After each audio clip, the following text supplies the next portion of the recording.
Hello, my stamping friends. This is Renee Novak at blessedbycards.com.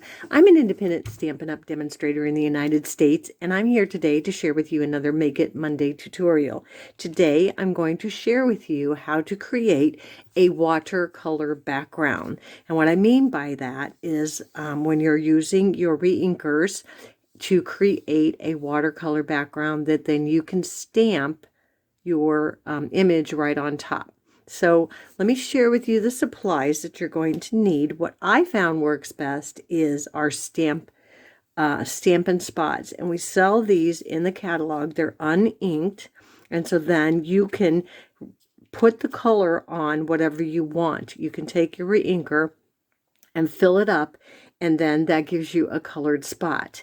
And so what I have found is that you got to pick and choose your colors that aren't going to make it a muddy mess, or you can do each layer at a time and let it dry.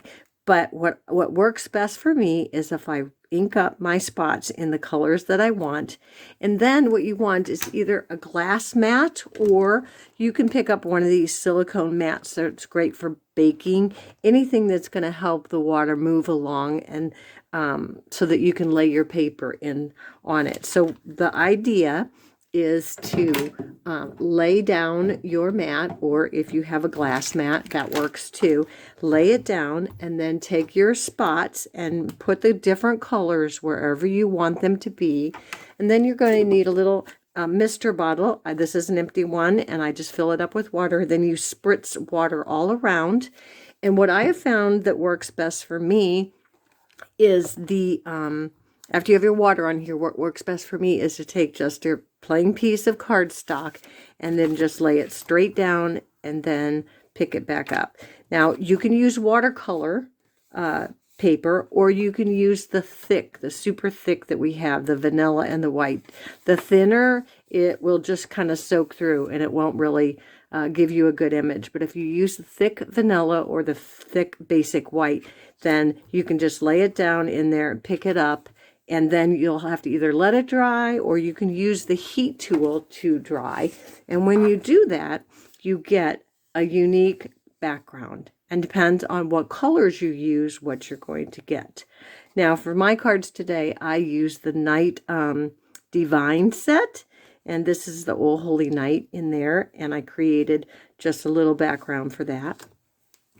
My other one, and you'll see they all turn out differently. So it depends on, the colors and where you put it on your mat. And this is also from the Night Divine set. And this is the same technique where you just I use the spots and then the water and then lay down my paper. I use the thick vanilla in both of these. And on this one, I also use the thick vanilla. And this one, you can see, is a little bit different colors. So it just depends on what spots you use.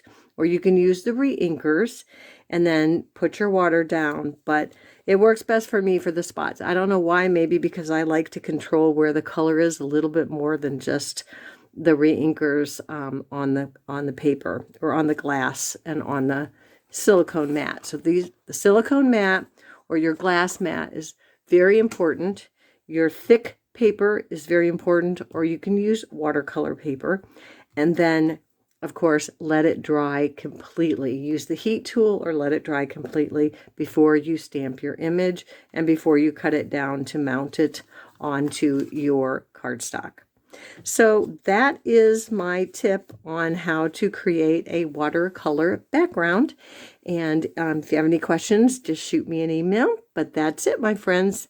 Thanks for watching for this Make It Monday tutorial. Join me next week for another fun Make It Monday tutorial. And until then, be blessed.